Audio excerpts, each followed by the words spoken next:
Take a live look at Los Angeles as ICE protests continue for the fifth day. Hundreds of Marines arrived in the LA area today, joining thousands of members of the National Guard sent in response to these protests. Now, their arrival comes as a federal judge rejects California Governor Newsom's emergency request to block the deployment of troops onto city streets. CBS News correspondent Carter Evans is in LA for us, but first let's go to CBS News immigration and politics reporter Camilo Montoya-Galvez. Camilo, we've seen ICE detention and deportation tactics are what have spiked these protests. And we also hear the National Guard is assisting ICE with those arrests. What do we know?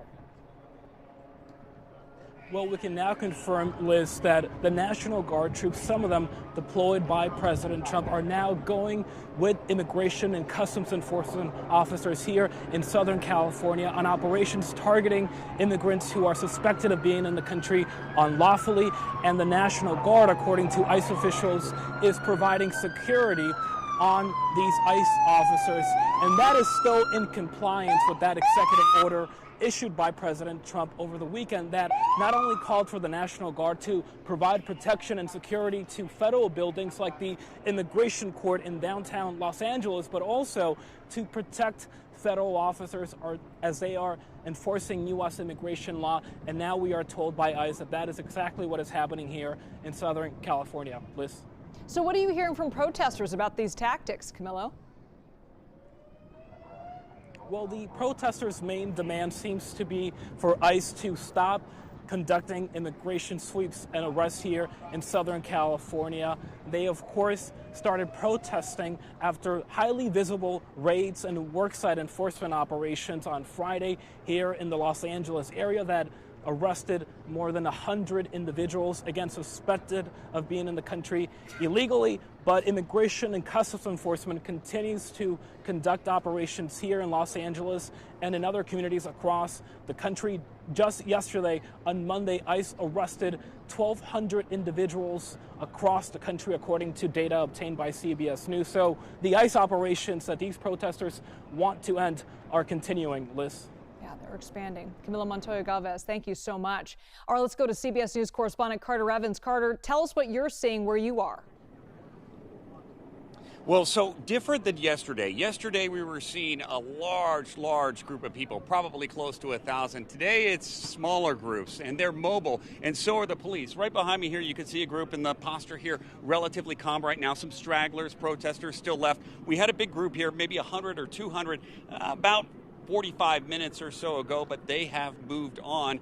I do want to show you they were making some arrests down here just a little while ago, and it looks like they've got a few people still up against the wall. This was a group of protesters that they had surrounded here, and that seems to be the tactic today.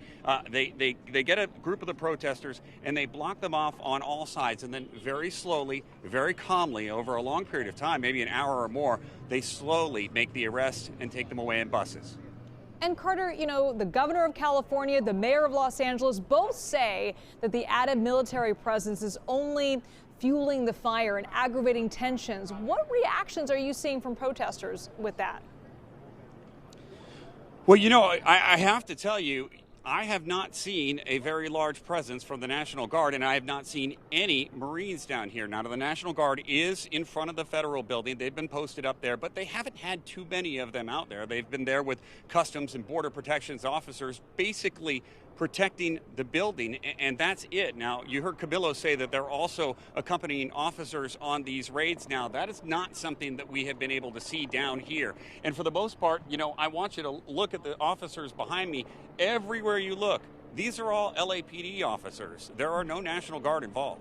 Interesting. And, this time yesterday, Carter, we saw, tensions started to rise a little bit. You saw potentially using some rubber bullets and also those the pepper ball things that, caused some irritants to the eyes. Yeah. Sounds like none of that happened today.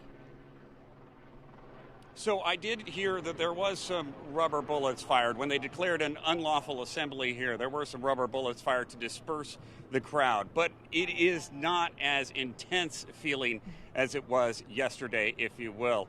You got to wonder, though, generally as the day kind of winds down, that's when things start to pick up. And we have noticed the agitators in the crowd, the ones that come here for trouble, they seem to come after dark. And that's when you start to see the looting, the vandalism, and those sorts of things. And you got to wonder if at some point here the mayor is going to impose a curfew. Yeah, we'll have to see about that. Carter Evans, thanks so much.